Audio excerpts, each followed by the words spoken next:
আরে ম্যান, ঘন কুয়াশায় ঢাকা অন্ধকার এক বনের গভীরে মুভির শুরুটা হয় এক অজানা তরুণীর দৌড়ানোর গা ছমছমে পরিবেশ, চারপাশে শুধু গাছ আর মৃতপ্রায় নিস্তব্ধতা। মেয়েটা আতঙ্কিত ভাবে দৌড়াচ্ছে রক্তাক্ত অবস্থায়। আমরা তখনও জানি না ঠিক কি হয়ে, শুধু দেখতে পাই তাকে কিছু অচেনা লোক করে ফেলে। তারপর তাকে একটা পুরনো নোংরা অন্ধকার কাঠের কেবিনে বেসমেন্টে নিয়ে যাওয়া হয়। এখানে তার সামনে দাঁড়িয়ে আছে এক বুড়ি, যাকে দেখে প্রথমে জাদুকরি বা ডাইনি মনে হয়। চারপাশে ছড়ানো ছিটানো মোমবাতি, পশুর মাথা, অদ্ভুত সব চিহ্ন। মেয়েটা ভয়ে চিৎকার করছে, বলছে, আমি কিছু করিনি, প্লিজ ছেড়ে দাও। কিন্তু কেউ শুনছে না, বরং এক লোক একটা পুরনো রক্তমাখা বই থেকে কিছু পাঠ করছে। ক্রমেই আবহাওয়াটা আরো ভয়াবহ হয়ে উঠে। হঠাৎ মেয়েটার চোখ একদম কালো হয়ে যায়, গলা বদলে যায়, আর সে ভয়ঙ্কর ভাবে সে উঠে বলে, তোমরা সবাই মরবে। সেই লোক তখন গুলি করে তাকে মেরে ফেলে আর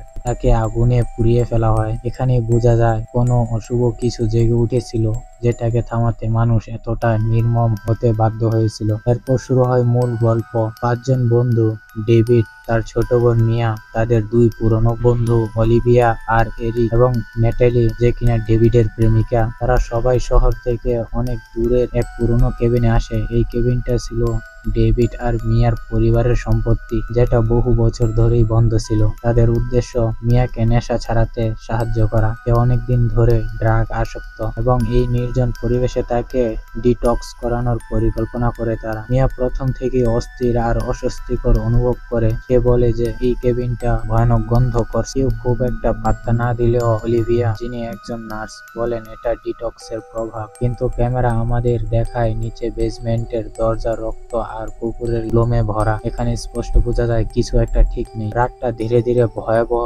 হতে শুরু করে। হঠাৎ কুকুরটা ঘেউ ঘেউ করে একটা নির্দিষ্ট জায়গায় দাঁড়িয়ে যায়। এরপর তারা দেখতে পায় মেঝেতে রক্তের দাগ, আর এক সময় আবিষ্কার করে কেবিনের ভেতরে একটা লুকানো দরজা। বেসমেন্টে যাওয়ার পর সবাই নিচে নামে আর দেখে সেখানে ছড়ানো ছিটানো মৃত বিড়ালের ঝুলন্ত দেহ, পশু বলির চিহ্ন, অদ্ভুত সব জিনিস, যে এখানে কোনো ভয়ঙ্কর আচার অনুষ্ঠান চালানো হয়েছে। তার মধ্যে একটি জিনিস সবচেয়ে গুরুত্বপূর্ণ, একটি পুরনো কাঁচি আর লোহার তারে মোড়ানো বই, নেট্রুম ডেমন্ট, এক ধরনের ডেমনিক বই। এরিক, যিনি একজন শিক্ষক ও বই প্রেমী, সে কৌতূহলী হয়ে পড়ে বইটা নিয়ে। যদিও বইয়ের গায়ে বড় করে লেখা, don't say it, don't write it, don't fire it. Eric সেই নিষেধাজ্ঞা উপেক্ষা করে বইটা খুলে ফেলে। বইয়ে লেখা রয়েছে বিভিন্ন অশুভ শব্দ, পুরনো ল্যাটিন বা ডেমনিক ভাষায়। কিছু পৃষ্ঠায় অন্য ভাষায় লেখা থাকলেও রক্ত দিয়ে ঢেকে রাখা হয়েছে, যেন কেউ না পড়ে। কিন্তু এরিক হারার পাত্র নয়। সে স্ক্র্যাচ করে লেখাগুলো উন্মোচন করে এবং তারপর কিছু শব্দ জোরে জোরে পড়তে শুরু করে, তাও একাধিকবার। তখনই ক্যামেরা আমাদের দেখায় বনের মধ্যে অদ্ভুত গাছপালা দুলে উঠে, প্রকার যেন ঘন হয়ে আসে, অলৌকিক উপস্থিতি যেন বাতাসে অনুভূত হয়। এরপরের দৃশ্যে আমরা দেখি মিয়া একা বসে গিটার বাজাতে চেষ্টা করছে, কিন্তু মনোযোগ রাখতে পারছে না। অস্থির লাগছে তার। বাইরে বৃষ্টি শুরু হয় আর সে অস্থির হয়ে কেবিন ছেড়ে বেরিয়ে যায়। সবাই ভাবে এটা মিয়ার পুরনো অভ্যাস, পালিয়ে যাওয়া, কিন্তু সে বলছে এখানে কিছু একটা আছে, আমার পেছনে কিছু লাগ। সবাই তাকে শান্ত করার চেষ্টা করে, তো সে পালিয়ে যায় গাড়ি চালিয়ে। আর তখনই ভয়াবহ কিছু ঘটে। জঙ্গল পথ ধরে মিয়া পালাচ্ছে, হঠাৎ একটা অদ্ভুত আকৃতির তার গাড়ির সামনে এসে পড়ে। গাড়ি খাদে পড়ে যায় আর সে আহত হয়। অন্ধকার জঙ্গলে সে দৌড়ে পালাতে চেষ্টা করে, কিন্তু গাছের লতা শিকড় সব একত্রে জীবন্ত হয়ে ওঠে আর তাকে আষ্টে পৃষ্ঠে বেঁধে ফেলে। একটা অশুভ ছায়া মূর্তি, যেন কালো ধোঁয়ায় গঠিত, তার সামনে এসে দাঁড়ায়। তারপরই এই ছায়া মিয়ার শরীরে ঢুকে পড়ে। এই দৃশ্যটা অত্যন্ত ভয়ঙ্কর, আর এখান থেকেই শুরু হয় আসল আতঙ্ক। পরের দেখা যায় মিয়া কোনোভাবে ফিরে এসেছে কেবিনে, ভয় পেয়ে চুপচাপ বসে আছে, মুখে কিছু বলছে না, চোখে অস্বাভাবিকতা, এবং সে চিৎকার করে বলে ওঠে, এটা আমার শরীরে ঢুকে গেছে, এটা আমাকে ছাড়বে না। সবাই ভাবছে এটা তার ড্রাগ ইউড্রলের পার্শ্ব প্রতিক্রিয়া। অলিভিয়া তাকে সেডেটিভ দিয়ে ঘুম পাড়ানোর চেষ্টা করে। এরিক ম্যানুয়াল বইটি আরো পড়তে থাকে। সে আবিষ্কার করে এই বইটা আসলে প্রাচীন এক অভিশাপের দলিল, যেখানে বলা আছে যদি এই শব্দগুলো উচ্চারণ করা হয় তবে টেক অফ সোলস নামক এক ডেমন জাগ্রত হবে। সে একে একে 5 জন আত্মা দখল করে নেবে, আর শেষে আসবে অ্যাবোমিনেশন, এক চূড়ান্ত রূপ।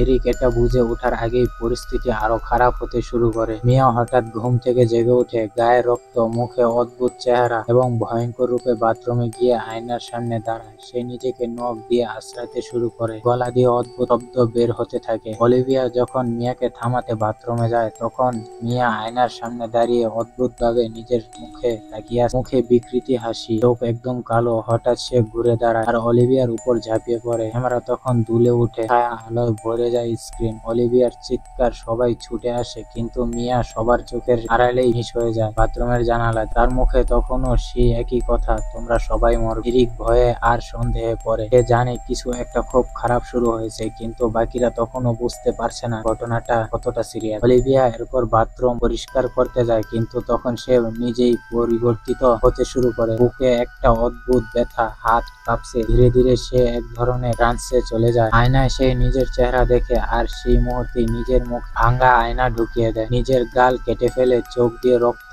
গড়িয়ে পড়ে। এরিক কিছুক্ষণ পরে যখন বাথরুমে যায়, দেখে অলিভিয়া মেঝেতে বসে নিজের মুখ থেতলে ফেলেছে, ভাঙা কাঁচ দিয়ে ঘষছে মুখে। সে ভয়ে পেছনে সরে যায়, তো অলিভিয়া তখন হঠাৎ এক ধরনের পশুর মতো তার উপর ঝাঁপিয়ে পড়ে, তাকে ভাঙা কাঁচ দিয়ে আঘাত করতে থাকে। এরিক কোনো মতে নিজেকে বাঁচিয়ে বাথরুমের সিঙ্কের কাছে পড়ে থাকা একটি পোর্সিলিয়ানের টুকরো দিয়ে অলিভিয়াকে আঘাত করে। অলিভিয়া মরে যায়, কিন্তু এরিক গুরুতর আহত হয়, সারা গায়ে রক্ত। ডেভিড এসে দেখে সারা রক্তমাখা বাথরুম। এরিক কাঁপছে আর অলিভিয়ার দেহ নিথর পড়ে আছে। এখন বুঝতে পারে কিছু একটা সত্যি ভুল হচ্ছে। এরিক তাকে বোঝানোর চেষ্টা করে, এটা কোনো রোগ না, এটা কিছু অন্যরকম। আমি ভুল করেছিলাম, আমি সেই বই থেকে কিছু শব্দ পড়েছিলাম। ডেভিড হতভম্ব হয়ে পড়ে। এই ভয়াবহতার মাঝেও মিয়া কেবিনের বেসমেন্টে লুকিয়ে থাকে। সে নিজের শরীরের নিয়ন্ত্রণ নেই। মাঝে মাঝে শয়তানের মতো চিৎকার করে, আবার কখনো কাঁদতে কাঁদতে বলে, আমাকে এখান থেকে মুক্ত করো। সবাই ঠিক করে তাকে নিচে বেসমেন্টে বন্দি করে যতক্ষণ না সে ভালো হয়। এরপরে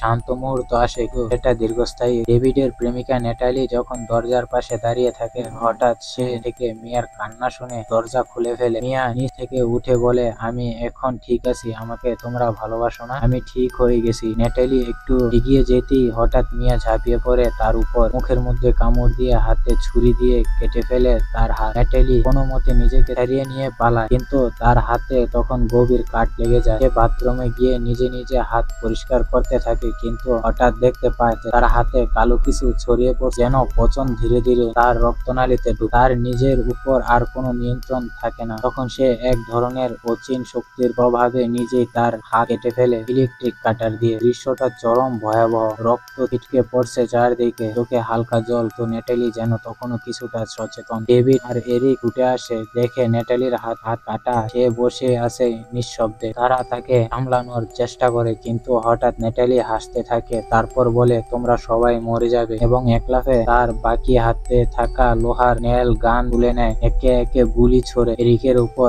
আর হাতে, কাঁধে, পায়ে। এরিক ছটফট করতে থাকে, রক্তে ভেসে যায় কেবিন। ডেভিড বাধ্য হয়ে নেটালির হাতের করাত দিয়ে তার মাথায় আঘাত করে, তখন সে মাটিতে পড়ে যায়, নিথর হয়ে যায়। ডেভিড আর এরিক এখন প্রায় শেষ দশায়। এরিকের শরীর জখমে ভরা আর ডেভিড মানসিক ভাবে বিধ্বস্ত। সে আবার বইটি খুলে পড়ে আর আবিষ্কার করে, মিয়াকে মুক্ত করতে হলে তাকে পিউরিফিকেশন করতে হবে 3টি উপায়ে, যে কোনো একটিতে জীবন্ত কবর, আগুনে পুড়িয়ে ধ্বংস, অথবা শরীর থেকে আত্মা আলাদা করা, অর্থাৎ এক ধরনের এক্সোরিশন। ডেভিড শুরুতে সিদ্ধান্ত নেয় সে মিয়াকে পুড়িয়ে ফেলবে। সে কেরোসিন গ্যাস নিয়ে নিচে নামে, বেসমেন্টে আগুন ধরাতে চায়, কিন্তু মিয়ার মুখ তখন আবার স্বাভাবিক, আর সে ভাইকে স্মরণ করিয়ে দেয় তাদের ছোটবেলার কথা, তাদের মা কিভাবে মারা গিয়েছিল আর তাদের সম্পর্ক কতটা গুরুত্বপূর্ণ। ডেভিড থমকে যায়, সে আর পারছে না নিজের বোনকে আগুনে পুড়িয়ে ফেলতে। অবশেষে সে সিদ্ধান্ত নেয় মিয়াকে বাঁচানোর জন্য কবর দেওয়ার পদ্ধতি বেছে নেবে। সে বাইরে একটু গর্ত করে মিয়াকে টেনে বের করে বেঁধে রাখে। মিয়া প্রথমে পশুর মতো লাফিয়ে পড়ে, গলা দিয়ে অশুভ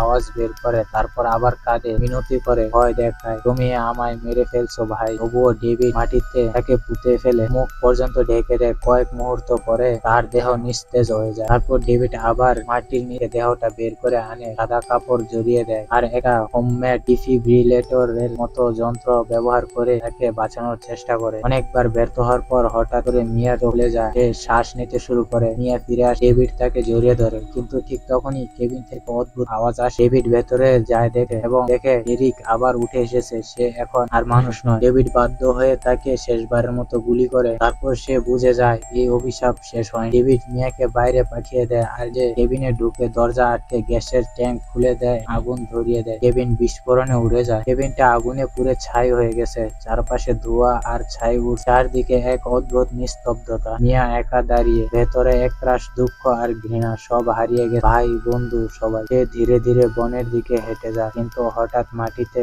এক ফোঁটা রক্ত পড়ে। মিয়া থেমে যায়। আকাশ আলো হতে শুরু করে। বৃষ্টি নামছে না, কিন্তু রক্ত পড়ছে আকাশ থেকে, ঘন গাঢ় লাল রক্ত। এই দৃশ্যের সঙ্গে সঙ্গে একটা বিকট গর্জন হয়। চারপাশ কেঁপে উঠে। মাটির নিচ থেকে উঠতে থাকে এক ভয়ঙ্কর শয়তান অ্যাবোমিনেশন, যাকে নাতুরন ডেমন্তর বইয়ে বলা হয়েছিল। যখন 5 জন আত্মা গ্রাস করা হবে, তখন দ্য টেকার অফ সোলস বাস্তব দুনিয়ায় আসবে। এই ভয়ঙ্কর নারকীয় রূপে উঠে আসে মাটির ভেতর থেকে। একটা মেয়ের মতো দেখতে, কিন্তু শরীর পচা, চোখ কালো, নখ লম্বা, কণ্ঠে গলা চিরে বেরিয়ে আসা অশুভ হাসি। মিয়া পালাতে চায়, কিন্তু চারপাশের গাছপালা, মাটি, বাতাস সবকিছু যেন এখন এই দানবের নিয়ন্ত্রণ। তার পায়ে গাছের শেকড় জড়িয়ে পড়ে যায়। তখনই সেই দানব ধীরে ধীরে তার দিকে এগিয়ে আসে। গলা চিরে গড়গড় শব্দে বলে, তুমি পালাতে পারবে না, তোমার আত্মা আমার। মিয়া দৌড়ে কেবিনের ধ্বংসাবশেষের দিকে যায়, কোনো অস্ত্র খুঁজে পেতে। সে একটা মেশিনের চেইনসো দেখে, আর সেই সময় দানব আক্রমণ করে। এক ঝাঁপে মিয়ার দিকে এগিয়ে আসে, তার পাতে ছুরি চালিয়ে দেয়। মিয়া যন্ত্রণায় চিৎকার করে, কিন্তু লড়াই ছাড়ে না। রক্তে ভিজে যায় মাটি, চুল, শরীর সব। কোনো মতে সে চেইনসটা বের করে, কিন্তু তখনই দানব তাকে ঠেলে দেয় এক গর্তে। তারপর তার উপর একটা বড় গাড়ি পড়ে যায়, যার নিচে তার হাত আটকে যায়। সে নড়তে পারছে না। দানব ধীরে ধীরে কাছে আসতেছে। নিচু হয়ে মুখ এনে বলে, তুমি এখন আমার। মিয়া তখন হাত দিয়ে চেইনসো কালটা ধাক্কা দেয়, আর এক প্রচন্ড জোরে ধাক্কায় সে নিজের হাত ছিঁড়ে বের করে আনে সেই গাড়ির দরজার নিচ থেকে। এক ভয়াবহ কষ্টকর দৃশ্য। তারপর সে দাঁড়িয়ে যায়, মুখে রক্ত, হাতে চেইনসো। ঠিক সেই মুহূর্তে অন্ধকার রক্ত বৃষ্টির মাঝে দুই নারী মুখোমুখি হয়। একদিকে পূর্ণরূপে ইভেল এম্বডিমেন্ট, আরেকদিকে সেই বোন যাকে কেউ বাঁচাতে চায়নি, যে একাই লড়ছে নিজেকে ফেরানোর জন্য। দানব আক্রমণ করে প্রথমে গাছ। মিয়ার লড়াই চালিয়ে যায়। রক্তে ভেজা হাত দিয়ে চেইনসো চালু করে। ধীরে ধীরে সে সেই দানবের দিকে এগিয়ে যায়, আর এক লাফে তার শরীরে ঝাঁপিয়ে পড়ে। চেইনসো দিয়ে দানবের মুখ থেকে বুক পর্যন্ত কেটে ফেলে। দানব চিৎকার করতে থাকে, মাটিতে কাঁপন ধরে। দানব মিয়াকে আঘাত করে পেছনে ঠেলে দেয়, কিন্তু মিয়া থামে না। সে এক হাত দিয়ে চেইনসো ধরে আবার সামনে এগোয়, আর এবার থেকে চেইনসো তুলে নিয়ে অ্যাবোমিনেশন এর শরীরকে কেটে 2 ভাগে ভাগ করে দেয়, লম্বালম্বি ভাবে। দানব মাটিতে পড়ে আর ধীরে ধীরে গলে যায়। তার দেহ নরকে চলে যায়। অন্ধকার আকাশ আবার স্বাভাবিক হতে শুরু করে। মিয়া একা, রক্তাক্ত, হাত ছিন্ন, কিন্তু জীবিত। সূর্য উঠতে শুরু করে। রক্ত বৃষ্টি থেমে গেছে। গাছের পাতায় আলো পড়ছে, আর পেছনে জ্বলন্ত কেবিনের ধ্বংসাবশেষ। মিয়া ধীরে ধীরে হেঁটে চলে যায়। সে বেঁচে গেছে, কিন্তু সে যে কি দেখছে, কি হারিয়েছে, তার ভয়াবহতা এখনো ভোলার নয়। ক্যামেরা ধীরে ধীরে উপরের দিকে উঠে যায়, মিয়াকে ছোট করে দেখায়, আর পেছনে কণ্ঠে সেই বইয়ের উচ্চারণ, যেন এই শেষ নয়, বরং শুরু।